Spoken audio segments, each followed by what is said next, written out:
Shtetet e Bashkuara të Amerikës kërkojnë seriozitet nga qeveria shqiptare në realizimin e reformave të kërkuara nga Bashkimi Evropian.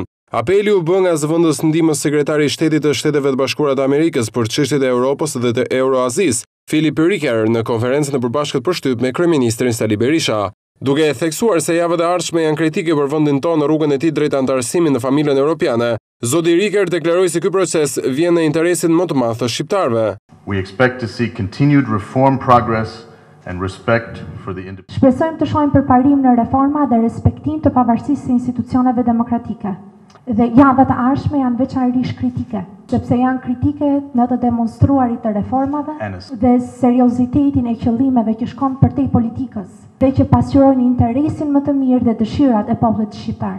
Nga ana e tij, kryeministri Berisha deklaroi se qeveria që ai drejton është e vendosur që të vijojë më tej reformat integruese dhe pavarësinë e institucioneve. Por ky ishte një rast i mirë për numrin 1 të ekzekutivit për të dhënë garancinë e tij që zgjedhjet e ardhshme politike do të zhvillohen sipas standardeve europiane.